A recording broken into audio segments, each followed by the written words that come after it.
Welcome back. সকলকে আবারও স্বাগত জানাই বং টেলিস্কোপের হরর অডিও সিরিজের সম্পূর্ণ নতুন একটি এপিসোডে। আজকের যে ঘটনাটি আপনারা শুনতে চলেছেন সেটি শুধু ভয়ানক নয়, এটি এমন এক সত্য যা দিনের আলোয় কখনো সামনে আসে না। এই ঘটনাটি ঘটেছিল রাজস্থানের প্রত্যন্ত এক গ্রামে। সময়টা ছিল 2005 সাল, যেখানে হঠাৎই মানুষ মারা যেত, কিন্তু তাদের শরীরে থাকতো না এক ফোঁটাও রক্ত। তবে আজকের ঘটনাটি শুরু করার আগে আমি আপনাদের জানিয়ে দিই, যদি আপনাদের জীবনেও কখনো কোনো ভৌতিক ঘটনা ঘটে থাকে, অথবা আপনাদের আত্মীয় স্বজন, পরিবার, বন্ধুবান্ধব কারোর কাছ থেকে কখনো কোনো ভৌতিক ঘটনা বা কোনো অভিজ্ঞতা শুনে থাকেন, তাহলে সেটি আমার সাথে শেয়ার করুন। এই ভিডিও ডেসক্রিপশন বক্সে আমি আমার ইমেল অ্যাড্রেস, ফেসবুক এবং ইনস্টাগ্রাম আইডি প্রোভাইড করে দিয়েছি। ওখানে গিয়ে আপনি আপনাদের ঘটনা আমাকে লিখে পাঠান। হয়তো পরের এপিসোডে আমি আপনাদের পাঠানো ঘটনাই তুলে ধরবো। ফিরে আসা যাক আজকের ঘটনায়। সময়টা ছিল 2005 সাল। রাজস্থানের এলাকায় হারিয়ে যাওয়া একটি প্রত্যন্ত গ্রাম, নাম ছিল খেতারপুরা। বর্তমানে গ্রামটা পুরোটাই ধসে গেছে বালির তলায়। আজ থেকে 20-30 বছর আগে ওই গ্রামে কিছু অদ্ভুত ঘটনা ঘটেছিল। 2005 সালের 18ই জুন গ্রামের একেবারে শেষ প্রান্তে মাটির ঘরে একলা ঘুমাচ্ছিলেন মোহনলাল রাঠোর। বয়স ছিল তার 52। ভোর 5টার সময় তার স্ত্রী হঠাৎই চিৎকার করে ওঠে, মোহনলাল নড়ছে না। গ্রামের সবাইকে ডাকা হয়। গ্রামের কম্পাউন্ডার এসে দেখে মোহনলালের শরীরটা শুকিয়ে গেছে, দেহের রংটা ফ্যাকাশে, কোনো নিঃশ্বাস নেই। কিন্তু আশ্চর্য ব্যাপার হলো, শরীরে কোনো আঘাতও নেই, কোনো দাগও নেই, মুখে কোনো ভয়ও নেই। ভারী অদ্ভুত মনে হচ্ছিল। সে ঘুমের ভেতরেই শুকিয়ে গেছে। দেহটা পাঠানো হয় জয়সালমীর জেলা হসপিটালে। সন্ধ্যে 7টায় ডক্টর রিপোর্ট হাতে নিয়ে চুপ করে বসে পড়ে। রিপোর্টে লেখা ছিল completely absence of blood in circulatory system. পুরো শরীরে এক ফোঁটাও রক্ত নেই। ডক্টর জিজ্ঞাসা করে, কেউ কি রক্তদান করেছে? উত্তর আসে, না সাহেব, কেউ ব্লাড ডোনেট করেনি। সেই রাতেই গ্রামে দ্বিতীয় ঘটনা ঘটে। রঘুবীর সিং, বয়স তখন তার 24, ঘুমের মধ্যে হঠাৎই বসে চিৎকার করে।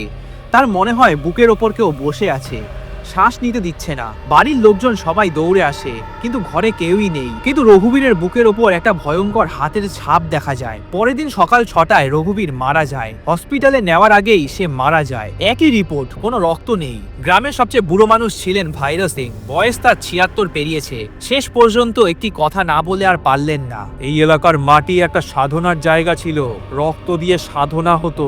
জানি তোমরা আমার কথা বিশ্বাস করবে না, কিন্তু মনে হচ্ছে সে জেগে উঠেছে। সে মানুষ না, ওটা হলো রক্তখোর।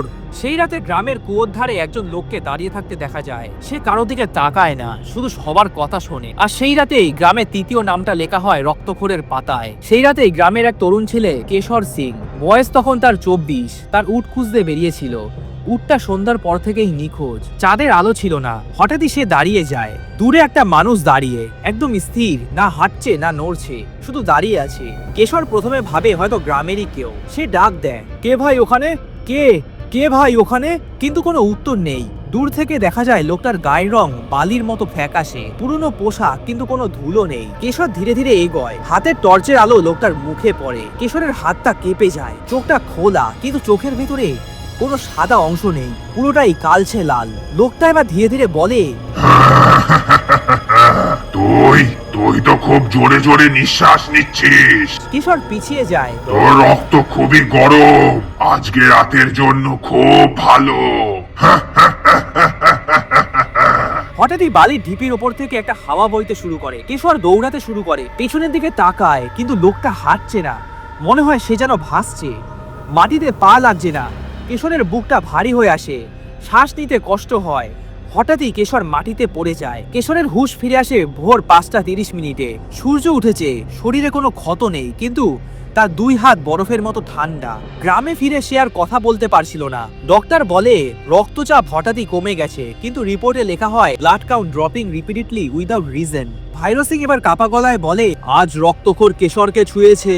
আর সেই রাতেই কেশর ঘুমাতে গেলে তার বুকের ভেতরে আরেকটা নিঃশ্বাসের শব্দ পাওয়া যায়। খেতারপুরা গ্রামের ঘটনার কথা এতদিনে হসপিটাল পর্যন্ত পৌঁছে গেছে। গ্রাম থেকে আনা হয়েছে কেশর সিংকে।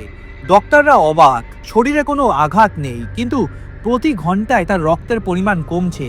কোনো ব্লিডিং নেই, কোনো রোগও ধরা পড়ছে না। আইসিইউতে কিশোরকে ভর্তি করা হয়। রাত 1:45। নার্স স্মিতা রাউন্ড দিতে আসে। সবকিছুই ঠিকঠাক। কেশর ঘুমাচ্ছে, মনিটরে হার্টবিটটাও স্বাভাবিক। কিন্তু ঠিক 2:16 মনিটরে 1 সেকেন্ডের জন্য ফ্ল্যাট লাইন দেখা যায়। তারপর আবারই সবকিছু নর্মাল।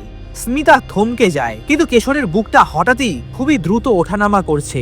মনিটরে একটা বিপ বিপ শব্দ বাড়ে। স্মিতা ছুটে আসে, সে দেখে কেশরের চোখটা খোলা। কেশর ফিসফিস করে বলে, ও দাঁড়িয়ে আছে, ও দাঁড়িয়ে আছে, ওই যে ও দাঁড়িয়ে আছে, আমাকে নিয়ে যাবে। স্মিতা চারিদিকে তাকায়, কিন্তু কেউই নেই। কেশর হঠাৎই চিৎকার করে ওঠে। মনিটরে তারপর একটানা শব্দ হয়। ঠিক 2:18 সব আলো একেবারে নিভে যায়। যখন আলো ফেরে কেশর তখন খুবই শান্ত। মনিটরে দেখা যায় সোজা ফ্ল্যাট লাইন। পোস্টমর্টম রিপোর্টে ডক্টর হাত কাঁপাতে কাঁপাতে লেখে, no blood found in major organs. একই রাতে আরেকজন রোগী ভাইরাস সিং সাথে সাথে খবর পেয়ে হসপিটালে আসেন। রক্তখোর এখনো গ্রাম ছাড়েনি, সে জায়গা বদলাচ্ছে। যেখানে মানুষ নিঃশ্বাস নেয় সেখানেই সে দাঁড়ায়। হসপিটালের ঘটনার পর খেতারপুরা গ্রামের আর কেউ ঘুমায় না। গ্রামের সবচেয়ে বুড়ো মানুষ হলো ভাইরাস সিং। সে বলেন, 72 বছর আগে এই বালির নিচে রক্ত দিয়ে একটা সাধনা হয়েছিল, আজ তার ফল উঠেছে। আজ রাতেই ওই জায়গায় আমাদের যেতে হবে যেখানে ওই সাধনা করা হয়েছিল। আমি জানি, ছোটবেলায় আমি দেখেছিলাম গ্রামের শেষ প্রান্তে একটা টিলা আছে। ওখানে একটা তান্ত্রিক রাতে বসে বসে কিছু একটা করতো, ভারী অদ্ভুত সব মন্ত্রতন্ত্র বলতো। আমি তখন ছোট ছিলাম, কিন্তু আমার দাদু আমায় কিছু মন্ত্র আর প্রাচীন কিছু তন্ত্র শিখিয়ে গেছে। তাই আমি বুঝতে পারি, আমি সব জানি। এই ঘটনাটি শোনার পরে রাতের অন্ধকারে 4 জন মানুষ বের হয়। ভাইরাস সিং, স্কুল শিক্ষক হরিলাল, আর গ্রামের সারপঞ্চ, আর একজন ডক্টর আরবাজ খান। তারা যায় গ্রামের বাইরে সেই টিলায়। চাঁদ নেই, কোনো হাওয়াও নেই। ভাইরাস সিং লাঠি দিয়ে বালিতে কিছু একটা আঁকলেন, একটা বৃত্তের ভেতরে কিছু একটা মন্ত্র বিড়বিড় করে বললেন। হরিলাল কাপা গলায় জিজ্ঞাসা করলো, এটা কিসের জায়গা? এখানেই এক তান্ত্রিক অমর হতে চেয়েছিল। সে বিশ্বাস করত মানুষের শেষ নিঃশ্বাসের রক্ত সবচেয়ে বেশি শক্তিশালী। এই কথা বলার পরে তারা বালি খুঁড়তে শুরু করে। মাত্র 3 ফুট নিচেই একটা পাথরের ঢাকনা খুঁজে পায়। ঢাকনা তুলতেই একটা গন্ধ বেরোয়, পচা না, রক্তের মতো ধাতব গন্ধ। ভেতরে একটা কঙ্কাল বেরোয়, কিন্তু হাড়গুলো কালো। সেই কঙ্কালের বুকের খাঁচার ভেতরে একটা লালচে পাথর, যেটি এখনো খুবই গরম। ডক্টর আরবাজ সেটি হাতে ছুঁয়ে হঠাৎই পিছিয়ে যায়। এটা তো খুবই গরম। ভাইরাস সিং ফিসফিস করে বলে, ওটাই তো রক্তবীজ, সাধনার শেষ চিহ্ন। হঠাৎই চারপাশের বালিটা নড়তে শুরু করে। বাতাসে জোরে জোরে নিঃশ্বাসের শব্দ শোনা যায়। কেউই নেই, কিন্তু নিঃশ্বাসটা শোনা যাচ্ছে। ডক্টর আরবাজের নাক দিয়ে হঠাৎই হালকা রক্ত ঝরতে শুরু করে। ভাইরাস সিং চিৎকার করে বলে, ও এসে গেছে ও। ঠিক এক মুহূর্তের জন্য টিলার ওপরে একটা ফ্যাকাশে লোক দাঁড়িয়ে থাকতে দেখা যায়। দূর থেকে ভেসে আসে একটা ফিসফিস শব্দ, এখনো হিসাব বাকি। হঠাৎই তারপর ঝড় ওঠে, বালি উড়ে যায়, সবকিছু ঢেকে দেয়। যখন ঝড় থামে টিলাটা তখন পুরোটাই ফাঁকা। গর্তটাও ভরাট হয়ে গেছে, কোনো কঙ্কাল নেই, কোনো রক্তবীজও নেই, শুধু বালির ওপর একটা পায়ের ছাপ, মানুষের পায়ের থেকে খুবই বড়। আর সেই রাতে ডক্টর আরবাজ হসপিটালে নিজের বেডে শুয়ে পড়েন। রাত 2:17 তার মনিটরটা হঠাৎই বন্ধ হয়ে যায়। সকালে রিপোর্টে লেখা হয়, ব্লাড মিসিং। ভাইরাস সিং কাঁদতে কাঁদতে বলে, রক্তখোর পুরো জেগে গেছে। খেতারপুরা গ্রামে অভিশাপ নেমে এসেছে। আর বেশি দেরি না করে সেই রাতেই ভাইরাস সিং গ্রামের সবাইকে ডাকে, পুরুষ মহিলা বাচ্চা সবাই, কারণ সে জানে আর এক রাত দেরি মানে আরো একটা লাশ। ভাইরাস সিং বসে পড়ে, তার গলাটা ভারী। আজ আমি যা বলবো সেটা শুনলে তোমরা হয়তো আমাকে পাগল বলবে, কিন্তু এটাই সত্য। সবাই চুপচাপ, বাতাসটাও থমকে গেছে। 72 বছর আগে এই গ্রামটা আজকের মতো ছিল না। তখন এখানে ছিল এক তান্ত্রিক, নাম ছিল কালুনাথ সাধারণ কোনো সাধু ছিল না। সে বিশ্বাস করত মানুষ মরার সময় যে শেষ নিঃশ্বাসটা নেয় সেই নিঃশ্বাসের সাথে রক্তের আত্মা বের হয়, আর সে সেই আত্মা বন্ধ করতে চেয়েছিল অমর হওয়ার জন্য। ভাইরাস সিং এর চোখে জল আসে। 7 জন মানুষ নিজের হাতে নিজের রক্ত দিল। শেষ মানুষটা ছিল নিজেই কালুনাথ। সে নিজের বুক চিরে রক্ত ঢেলেছিল রক্তবীজে, কিন্তু সাধনাটা অসম্পূর্ণ ছিল। সে অমরত্ব পায়নি, বরং পেয়েছে অভিশাপ, পেয়েছে একটা অর্ধেক অস্তিত্ব। রক্তখোররা মরে না, সে ঘুমিয়ে থাকে।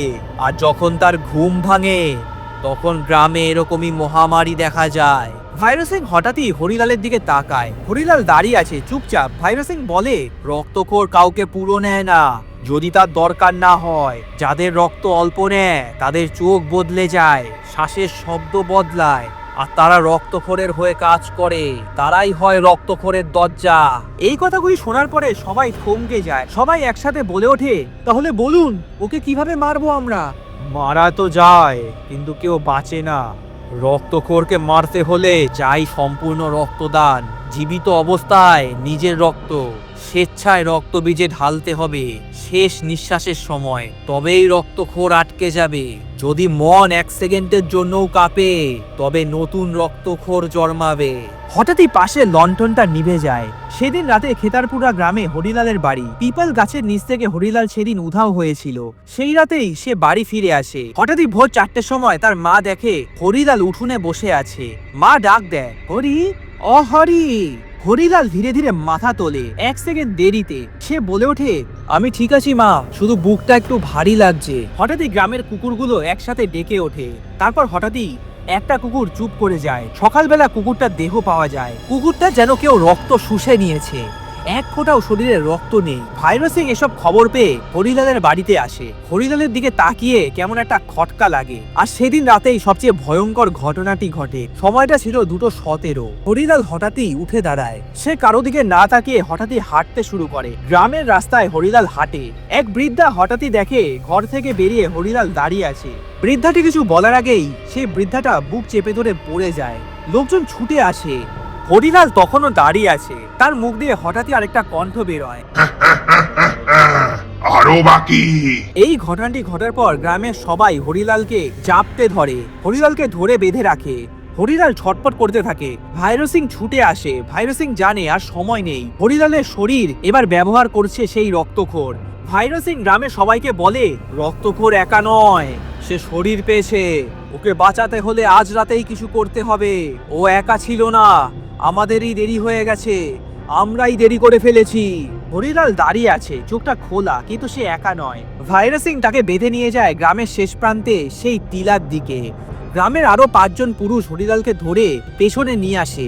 হরিলাল ছটফট করতে থাকে, চিৎকার করে, কিন্তু কেউই কোনো কথা বলে না। ঠিক সেই টিলা। ভাইরো সিং মাটিতে হাত রাখে, অদ্ভুত একটা মন্ত্র পড়ে। বালিটা নিজে থেকেই সরে যায়। উঠে আসে সেই রক্তবীজ, এখনো উষ্ণ, এখনো যেন ধুকভুক করছে। হরিলাল হঠাৎই হাসে, কিন্তু হাসিটা তার নয়। 72 বছর ধরে অপেক্ষা করেছি। আজ আজ দরজা নয়, পুরো শরীর পেয়েছি। হঠাৎই ভাইরো সিং চিৎকার করে ওঠে, এটাই শেষ করার সময়।